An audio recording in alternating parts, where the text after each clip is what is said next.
मेरे बेटे सूरज के चेहरे पर अकस्मात उभरा आवेश मैंने अच्छी तरह महसूस किया था। वो फ़ोन का चोंगा पटक कर गहरी सांस लेने लगा था। लखनऊ से मेरे समधी महेश बाबू का जब दोबारा फ़ोन आया तो चोंगा मैंने ही उठाया। हेलो, नमस्कार भाई साहब। उधर से महेश बाबू बोले। नमस्कार भाई। जब से मानसी बहू आपके यहाँ गई है, सूरज का मन नहीं लगता। वो उसे दशहरे से पहले लाना चाहता है।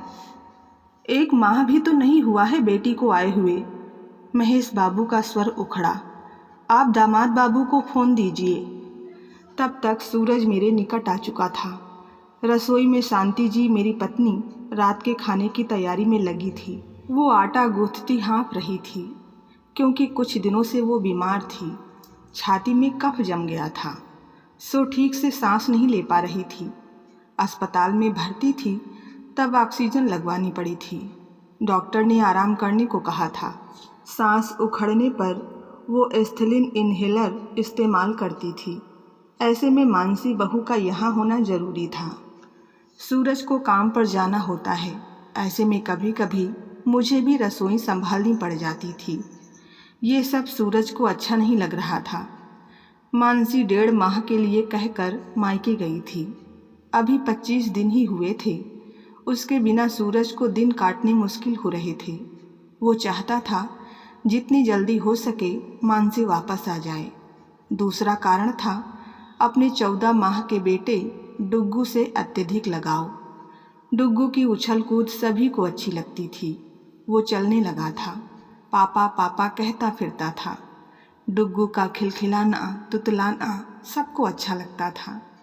हम सब उसकी हरकतों पर हंसते, गोद में लेकर उसे चूमते, उसके साथ बच्चे बन जाते। उसके साथ खेलने में बड़ा मज़ा आता। हम चाहते थे कि वो सदा हमारे सामने रहे। माना कि ये संभव नहीं। खैर, महेश बाबू डुग्गू सहित बेटी को विदा करा के ले गए। मानसी उनकी इकलौती बेटी थी, सीधी सादी, सरल स्वभाव की। उसमें मायके के प्रति जबरदस्त आकर्षण था। वो मायके में 1-2 माह रहना चाहती थी। कहती थी मम्मी के हाथ का बना खाना अच्छा लगता है। उनकी बनाई खिचड़ी में कभी नहीं छोड़ती। शादी के 2 साल हुए। इस बीच वो 5 बार मायके जा चुकी थी। सूरज को उसका जल्दी जल्दी जाना अच्छा नहीं लगता था। सूरज उसे बेहद प्यार करता था। उसका विवाह लव मैरिज नहीं था, पर मेरा और शांति जी का चुनाव उसने खुले दिल से स्वीकारा था। दरअसल यौवन और आकर्षण होता ही ऐसा है, जो पत्नी को दूर रहने नहीं देना चाहता। सामने वाली अंजलि ने सूरज को शुरू से ही अपनी ओर खींचना चाहा था। विवाहोपरांत पुत्रवती होने के बाद भी वो उसे खींचना चाह रही थी। सूरज अपनी या उसकी बदनामी नहीं चाहता था, लिहाजा मानसी बहू को साथ रखना चाहता था ताकि वो ढाल बनी रहे। मानसी के मम्मी पापा तथा भाई यहाँ मिलने आते रहते थे, फिर भी उसे अपने यहाँ 1-2 माह रखना चाहते थे और सूरज उसे 15-20 दिन से ज़्यादा छोड़ना नहीं चाहता था। हम भी चाहते थे कि 30 त्योहार पर बहू हमारे यहाँ रहे। सूरज कहता था मायके में 1 सप्ताह काफ़ी है, तो शांति जी भी उसका समर्थन करती। पर्व त्योहार में बहू को अपने घर पर रहना चाहिए। कब तक मायके के प्रति आकर्षण पालकर वहाँ पड़ी रहेगी? अब उसे यहाँ का कार्य व्यवहार सीखना चाहिए।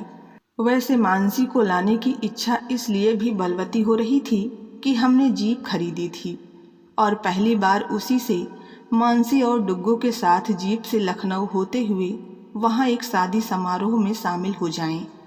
हमारा ये प्रस्ताव सूरज को भी पसंद था, सो इसकी जानकारी महेश बाबू को दे दी गई थी। उसी संदर्भ में महेश बाबू का फ़ोन आया था, जिसे सुन सूरज आवेशित हो उठा था।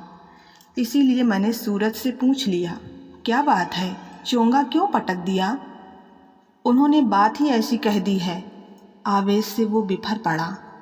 ऐसा क्या कह दिया? शांति जी ने भी जानना चाहा। उनके स्वर में भी आवेश झलक उठा। सूरज ने आवेश पर काबू पाते हुए कहा, वे कहते हैं कि क्या हरदम आपकी ही चलेगी? मानसी मेरी प्यारी बेटी है, मैंने उसे बेचा नहीं है, बाद में आइए। ऐसा कह दिया? शांति क्रोध से भड़क उठी। हमने या सूरज ने कब अपनी चलाई है?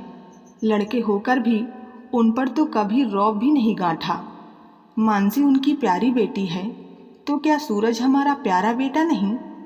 उन्होंने बेटी बेचने का नाम क्यों लिया? क्या उन्होंने सूरज को खरीदा है जो अपनी बात मनवाना चाहते हैं? क्या दामाद से ऐसी बातें की जाती हैं?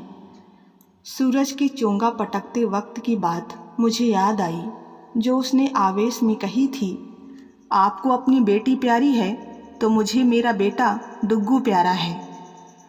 मुझे भी ये बातें सालती रही कि महेश बाबू ने ऐसा क्यों कह दिया, जबकि हमने तो उन पर अपना रौब कभी नहीं गांठा। वे तो सीधे सादे व्यक्ति हैं, जब बुलाया आए हैं। कहीं बंसल जी ने उन्हें हमारे खिलाफ बरगलाया तो नहीं? बंसल जी बाल की खाल निकाला करते हैं, अपने बात व्यवहार से लोगों का दिमाग फेरते रहते हैं। अब बंसल जी के प्रति कुछ आशंकाएं मेरे दिमाग में करवटें लेने लगी। वो अपनी बेटी को उसकी ससुराल जाने नहीं देते, ब्यूटिशियन बनाकर मायके में ही रखा है। तो क्या महेश बाबू भी? नहीं, उन्होंने संबंध पक्का और मीठा बनाने में अब तक सहयोग दिया है। डुग्गू के जन्म पर सपरिवार आए थे, वैसे और कई बार आकर 1 या 2 दिन भी रह गए थे। उनकी बातों का हम सब मंथन करने लगे। जब भी लंच या डिनर पर साथ बैठते, हम चर्चा छेड़ बैठते।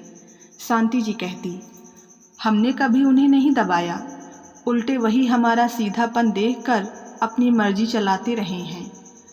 तभी सूरज कुढ़ जाता, माँ, तुम्हारा और बाबूजी का प्यार पाकर ही मानसी आलसी बनी रहती है। बाबूजी तो हरदम उसका पक्ष लेकर हमें डांटते रहते हैं। उसे अपना स्नेह दिखाकर सिद्ध करना चाहते हैं कि एक ससुर अपनी बहू को बहुत मानता है। वो तो कभी इनका सिर भी नहीं दबाती, बेशक ये कराहते रहें। वो ऊंचा नहीं बोलती, इसी पर बाबूजी खुश रहते हैं। इस पर मैं कहता, इस जिंदगी में किसी को क्या डांटना, क्या बोलना। घर में डुग्गू को लेकर हम 5 ही लोग तो हैं, प्यार से मिलकर रहना है। मगर सूरज आवेश में बोला, मेरे ससुर जी आपके सीधेपन का ही फ़ायदा उठाने लगे हैं। अपनी बेटी को पता नहीं क्या क्या सिखाते रहते हैं। यही हाल रहा तो एक दिन वे लोग मुझे ही अलग रहने को कह देंगे। सूरज की इस बात पर शांति जी बिगड़ उठी। तुम अलग होने की नहीं सोचोगे बेटा? तुम क्या किसी के भड़काने से भड़कोगे? बीवी बच्चों को लेकर तुम और लड़कों की तरह माँ बाप से अलग रह सकते हो क्या? बेटा, तुम ही तो हमारे एक हो। तुम क्या सह सकोगे कि डुग्गू बड़ा होकर तुमसे अलग रहे?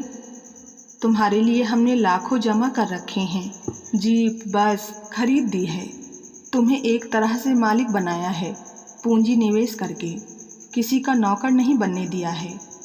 माँ, सूरज बिफरा था, मैं जयदेव चाचा के लड़के की तरह अलग रहने की नहीं सोच सकता। आप दिल की मरीज हो, मैं अलग होकर आपको मारना नहीं चाहता, पर मैं ऐसा कुछ होने देना भी नहीं चाहता कि मेरे ससुराल पक्ष से आपको या बाबूजी को दुख पहुँचे। हाँ, मैं आप दोनों के साथ साथ मानसी को भी खोना नहीं चाहता, और न डुग्गू को। मैं देख रहा था मेरा बेटा सूरज कितना समझदार हो गया है। कई दिन क्या पूरा हफ्ता गुजर चुका था, मगर सूरज के ससुराल से किसी का फ़ोन नहीं आया। सूरज से कैसे पूछूं कि बहू का फ़ोन आया या नहीं।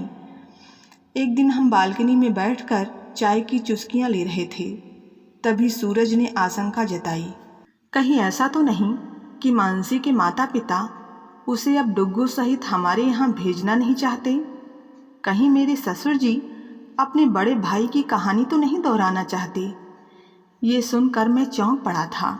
मुझे याद आया कि महेश बाबू के बड़े भैया किसी विवाद के कारण अपनी विवाहिता बेटी को उसकी ससुराल नहीं जाने देते। दामाद ले जाना चाहता है, पर उनकी बेटी उन्हीं की बातों में आकर मायके में पड़ी रहती है। उसका भी 5 साल का बेटा है। तभी मैंने लरसते कहा, नहीं, ऐसा नहीं होना चाहिए। बाबूजी, उन पर अपने मित्र बंसल जी और बड़े भाई का प्रभाव भी तो पड़ सकता है। सूरज भावुक हो बोला। शांति जी के चेहरे पर भी भय व्याप्त हो गया। हमने महसूस किया कि सूरज के अंदर भी एक भय व्याप्त हो रहा है कि कहीं मानसी डुग्गू को लेकर मायके में ही रहने की ना सोचे। दूसरे ही दिन सूरज को मानसी का आवेश भरा फोन आया। वो सूरज से बोली, क्या आपको पापा से बात करते वक्त रिसीवर पटकना चाहिए था? आपने क्या समझ कर पटका? पापा का अपमान नहीं हुआ क्या? मैं इसे नहीं सह सकती। सूरज नरम लहजे में बोला, मानसी, तुम्हारे पापा को भी वैसा नहीं बोलना चाहिए था। मेरे पापा कुछ गलत नहीं बोल सकते। मानसी बोल पड़ी, देखो, तुम्हें हमारे साथ रहने की बात सोचनी चाहिए। तुम्हें हमने कभी दुख नहीं दिया है, तुम इसे झुठला भी नहीं सकती। हम पर कोई आरोप थोपना गलत होगा। कुछ देर खामोशी थी, फिर मानसी बोली, आप 24 को आइए, अकेले। क्या अकेला? और नहीं तो क्या। सूरज को गुस्सा आ गया कि कहाँ तो हम सब जीप से उनके यहाँ जाना चाहते थे, कहाँ वो अकेले बुला रही है। तब तक बाहर मौसम खराब हो गया। फ़ोन करने से बात साफ नहीं हो सकी। इत्तेफाक से बारिश हो गई। टेलीफोन खराब होने से फ़ोन खराब हो गया। आज ठीक होगा, कल ठीक होगा, यही लगा रहा। टेलीफोन एक्सचेंज में शिकायतें होती रही। एक दिन सूरज ने ही कहा, बाबूजी, मैं तो जाने से रहा, आप ही जाइए और मामला सुलझाइए, कहीं बात गंभीर मोड़ न ले ले। इस पर मैं बोला, मेरा जाना ठीक नहीं रहेगा। तुम उनके दामाद हो, तुम ही जाओ तो ठीक है। तो क्या आप उनके समधी नहीं हैं? जाइए, मानसी को लेते आइए। ना आएगी या उन्होंने नहीं भेजा तो मामला गंभीर ही समझिए। हमें समझना होगा कि वे आवेश में बात क्यों करने लगे हैं। शांति जी और सूरज के दबाव के आगे मुझे झुकना पड़ा। बस से लखनऊ पहुंचा। बाजार के निकट ही महेश बाबू मिल गए। उन्हें पूरी आशा थी कि दामाद आएगा, सो दामाद के लिए मिठाई खरीद रहे थे। मैंने ही उन्हें पुकारा। वे निकट आए, हाथ जोड़कर नमस्कार कहा, पर टेम्पो में मेरे साथ अपने दामाद अर्थात सूरज को ना देखकर स्तब्ध हुए। उनका चेहरा उतर गया। वे पूछ बैठे, दामाद बाबू नहीं आए क्या? ये सुन मुझे लगा कि मेरे आने से उन्हें खुशी कम हुई, पर सूरज के ना आने से गहरा दुख हुआ। मुझे झुलझुलाहट हुई कि सूरज को जरूर आना चाहिए था, मुझे व्यर्थ भेज दिया है। मैं बोला, आप सब्जी लेकर आइए, मैं घर पहुंचता हूँ। मैं जब घर पहुंचा तो सूरज के बदले मुझे देख अपनी माता जी के साथ मानसी बहू भी उदास हो गई। मेरे पैर छुए, फिर सहज भाव से मुस्कुराते हुए स्वागत कर सोफे पर बैठने का आग्रह किया। डुग्गू निकट ही खेल रहा था। उसका उछलना कूदना अच्छा लग रहा था। वो मुझे पहचान नहीं पा रहा था, और पहचाने भी कैसे। आखिर 14 माह के बच्चे में समझ ही कितनी होती है। मैंने उसे गोद में लेना चाहा, पर वो नहीं आया। मानसी के निकट भाग गया। तभी मानसी की मम्मी अभिवादन करते पूछ बैठी, आपने क्यों कष्ट किया? दामाद बाबू क्यों नहीं आए? मैं बोला, आप लोग जानिए, हमसे तो ऐसी कोई गलती नहीं हुई। गलती हुई है तभी तो वो नहीं आया। उन्हें आना चाहिए था, हमने रोका नहीं, बुलाया ही था। हाँ, पर वो नहीं आ सका, मुझे ही भेज दिया।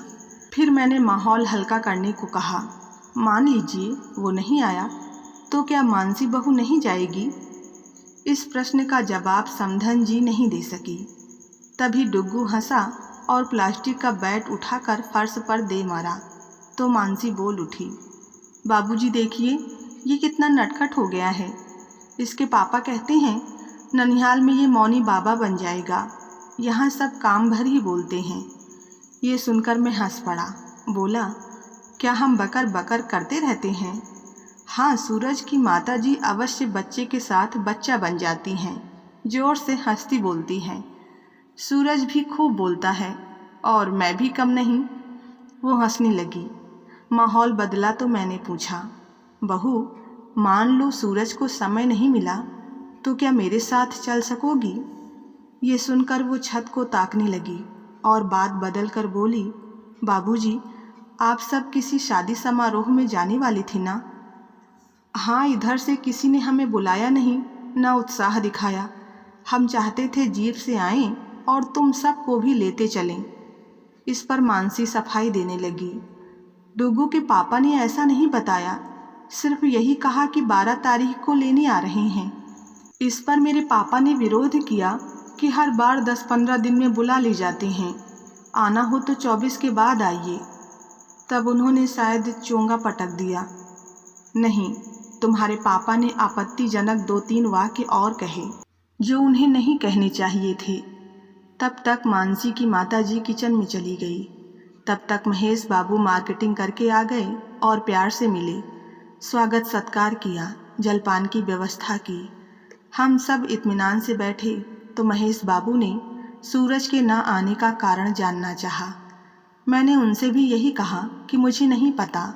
आपने शायद ये कहा कि हरदम आपकी ही नहीं चलेगी। हमने बेटी ब्याही है, बेची नहीं है, शायद इसीलिए वो ना आया हो।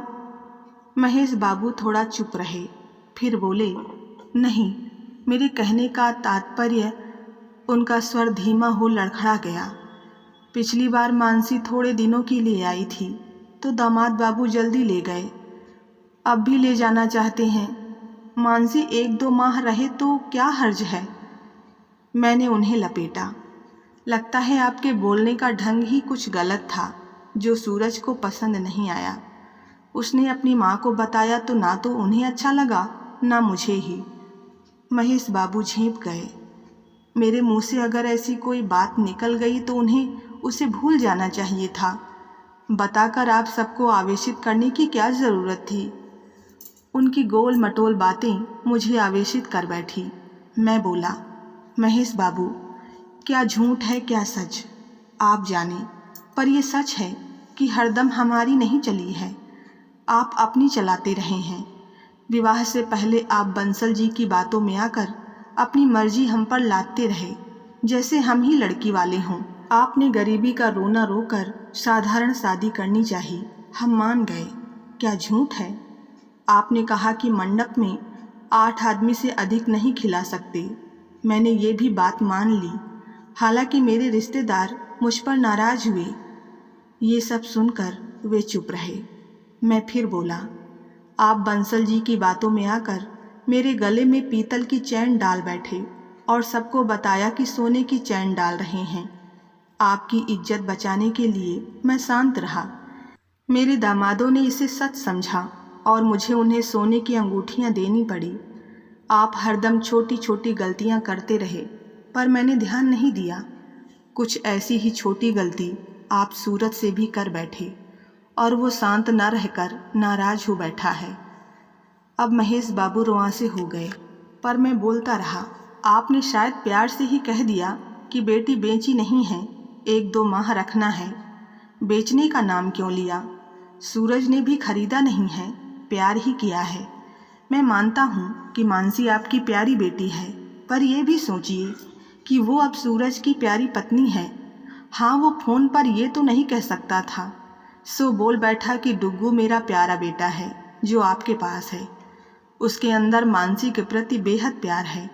फिर भी वो तुलसीदास की तरह भागकर रत्नावली से मिलने तो नहीं आया। संयम बरता है, धैर्य रखा है। वो आपसे तर्क करने भी नहीं आया और इससे बचने के लिए मुझे भेजा है ताकि संबंध मधुर रहें। महेश बाबू, हम आप धैर्य और शांति से बात निपटा सकते हैं, परंतु आज के बच्चे बहुत जल्दी आवेश में आ जाते हैं। सूरज ने बाद में आने का वादा भी किया है। अगर मानसी फ़ोन पर आवेश में बोली ना होती तो वो आज भी आ जाता। वो मुझसे कहता है कि आप मानसी को प्यारी बेटी कह कह कर सिर चढ़ा बैठे हैं, लिहाजा वो विरोध पर उतर आई है। उसे शंका हुई है कि बंसल जी या बड़े भैया की तरह कभी आप ये भी कह सकते हैं कि बेटी को नहीं भेजूंगा। क्या आप मानसी को अपने पास रखना चाहते हैं? ये सुनकर महेश बाबू ठिठक पड़े। नहीं, ऐसा नहीं। कौन बाप अपनी बेटी को अपने पास रख सकता है? बंसल जी और बड़े भैया ने रखा ही है, और आजकल तो माता पिता की सह से ही बेटियों का घर टूटकर बिखर रहा है, क्योंकि छोटी छोटी बातें ही नासमझी में विकराल रूप धर लेती हैं। महेश बाबू ने भावुक होते हुए कहा, उनकी बातें छोड़िए, मैं बेटी को आपसे विमुख करके उसे खुशियाँ नहीं दे सकता। दरअसल दामाद बाबू के मन में जो शंकाएं पैदा हुई हैं वे बंसल जी और बड़े भैया के चलते ही पैदा हुई हैं, जिन्होंने अपनी बेटी को अपने घर में रखा है और ससुराल भेजना नहीं चाहते। उन्हें बेटी के ससुराल पक्ष से कुछ शिकायतें हैं। हमसे तो आपको कोई शिकायत नहीं है ना? नहीं। तो मानसी को मेरे साथ भेज दीजिए। लोग क्या कहेंगे? कहते हुए मानसी की मम्मी आंखें पोंछने लगी। पितृपक्ष और दशहरे में लड़की नहीं भेजी जाती, दामाद बाबू को भेज दीजिएगा ना। बेकार बात बढ़ जाएगी, सूरज जिद पर उतरेगा, विवाद का घेरा बढ़ेगा। आखिर उसे भी मानसी और डुग्गू के साथ दशहरे की धूमधाम देखनी है। अब मैं मानसी पर ही छोड़ता हूँ। ये सुनकर मानसी संयमित स्वर से बोली, बाबूजी, मैं आप लोगों से दूर कैसे रह सकती हूँ? आप आए हैं और उन्होंने आपको मुझे लाने भेजा है, तो मैं जिद नहीं करूँगी। जब मेरे पापा मुझे आपके यहाँ से ला सकते हैं तो आप मुझे क्यों नहीं ले जा सकते? मैं चलूँगी। बेटी बहू हूँ, मेरा मायके ससुराल तो आना जाना लगा ही रहेगा। मैं नहीं चाहती कि मेरे कारण दोनों समधियाने का संबंध बिगड़े। मानसी बोलती गई, अभी मेरा वहाँ रहना भी ज़रूरी है। माँ जी को मेरी सेवा की ज़रूरत है, उन्हें छोड़ मैं यहाँ रह भी नहीं सकती। वैसे उनका आवेश भी तो शांत करना होगा, और हमारे पितृ तो आप ही हैं। इस पितृपक्ष में अपने पितरों को नाराज़ तो नहीं कर सकती हूँ मैं। सभी मुस्कुराते हुए एक दूसरे को देखने लगे। डुग्गू धीरे धीरे मेरे पास खेलने के लिए आने लगा। पूरा माहौल हल्का हो चुका था। दूसरे दिन मानसी डुग्गू को लिए मेरे साथ खुशी खुशी चल पड़ी ससुराल की ओर। तो बस आज की कहानी में इतना ही। कहानी पसंद आई हो तो वीडियो को लाइक करें, चैनल पर नए हैं तो सब्सक्राइब करना ना भूलें। मिलते हैं नई कहानी के साथ, तब तक के लिए धन्यवाद।